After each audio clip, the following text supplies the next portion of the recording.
So in this episode, we talk about what made the Blair Witch Project so brilliant. Let's get started.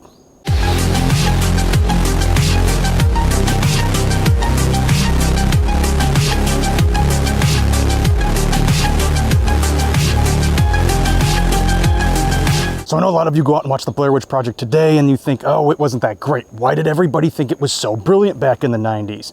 Well, one of the reasons why is because you already have movies that are like the whole found footage style way of shooting, such as Paranormal Activity, VHS, and a whole lot more. Now you've watched these style of movies, then you go back and you watch the Blair Witch Project and it doesn't really hold up. And a lot of you are wondering what the hell made the Blair Witch Project so great? Why does everybody say it was so brilliant? I didn't like it, I didn't understand it. But I'm going to explain to you all that right now. Now, there were two things that made this movie brilliant. One was, well, it was the first type of that movie where it was the found footage style in a theater, and it was just a whole new experience. And the way that they marketed it was complete genius. Now, if you weren't old enough to be able to attend this, or you didn't have a local private theater that was showing it before it came out in the theaters, you're not going to have any clue about the experience of watching the Blair Witch. Because what they did, again, was pure genius. Now, I was one of the people who actually got to experience this at a private theater in Winter Park, Florida. And the first thing you saw when you arrived were people outside with flyers. Yes, they were handing out flyers, claiming, perfectly acting, by the way, that these kids were missing and they needed your help to find them. This was actually the flyers they were handing out that said missing, and they had these plastered up all over the place. Even all over Florida, they had these plastered up as if they were missing and they were trying to find these kids. Now, you would think it would end there. Oh no. It didn't end there. All over Florida, again, they were talking about how these kids were missing. They needed to find them. They hyped it up to be true, and as if they were actually missing. Now, when you saw the movie, there was nothing there at the time. There was no credits, nothing. It was just pure found footage as you saw it, as if, well, they found the footage and pieced it together. And if you went to IMDb, yeah, IMDb was around back then, you would only see the characters' names. Yeah. The actors' names didn't exist on IMDb. Now, if you go to it, yeah, you can see all the actors' names, and it's been played out, and it's been done with for a long time now. But back then, that's all it was.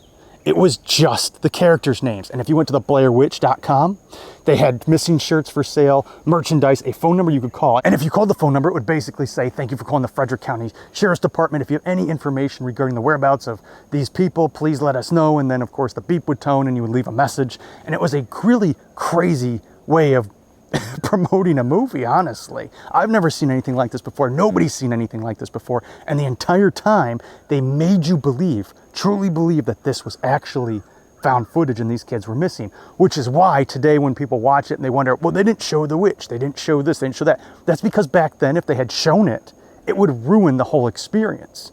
So of course they're not going to show it. They wanted you to think that not only could it possibly be the Blair Witch that killed them, or was it all in their head and these kids just went crazy?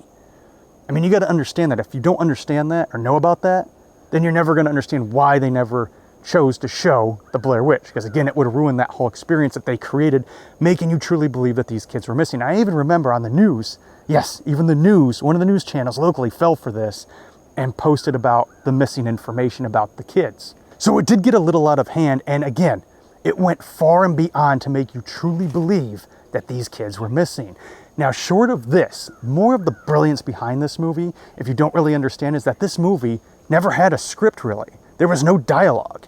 It was just a basic plot outline of what they were supposed to do. And what they did was they took these three actors, put them in the middle of the woods all by themselves with nothing but a GPS device. And what this GPS device did was told them to go to the next waypoint. It showed them the path. And then when they got there were these three jugs, each with one of their names on it, and it told them a basic idea of what they're supposed to do. And that's it. They had to improvise everything. So your favorite lines, such as, kick that fucking map into the creek yesterday. It was useless. I kicked that fucker into the creek. improvised. The whole thing was improvised. All they had were their cameras of the footage of each other, and they had to make it up along the way.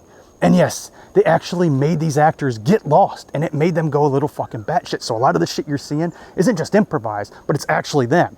But again, they did have a safe word when they needed to break out a character. If I remember correctly, it was Taco. Taco Supreme. Now, I don't really know how much they actually use this safe word, or if at all, but they did have a safe word. So you got to remember, this whole thing was improvised. The marketing was sure brilliance, and it explains why they didn't show the Blair Witch. And it was one of the first of its kind. Now, if you want to take things one step further, all those teeth you saw in the movie were real. Yeah, one of the writers of the movie actually got their dentist to give them real teeth to use. It couldn't get any more badass than that, right? We're now using real teeth in the movie on top of everything. So this movie in itself is brilliant if you understand everything about it, if you went through the experience like I did, and what made this movie so brilliant. And to me, it does hold up because it's probably more of a nostalgia feeling, and you recall a lot of the moments that you had when the movie first came out before theaters, when it was in the private theaters. Once it came out mainstream in the movie theaters, they let it all die down. Now, of course, you go to IMDb, it shows the actors' names, and only one of them, I believe, is still acting at this time. The other two kind of went their own way. So, now that you have a better understanding on what made the Blair Witch so brilliant and so badass, go back, rewatch it, and keep those things in mind, because it's going to change the whole experience for you as well. Well, let's know what your thoughts are down in the comment section below. Do you think that this just sounded badass? Did this kind of answer a lot of the questions you had regarding the Blair Witch Project? Also, don't forget to hit that subscribe button, hit the notification box if you don't. You want to know if I have kick-ass shit such as this. And be sure to give this video a big thumbs up, because 150 likes on this video will get you another Blair Witch Project video on this channel. And don't forget, merch link down in the description below. Eat, sleep, / repeat the 4 essentials for any horror fan. And over join us in Discord, because that's where we're all going to have a kick-ass time in there. And as always, don't go missing. And I'll see you next time. Let's go find these kids.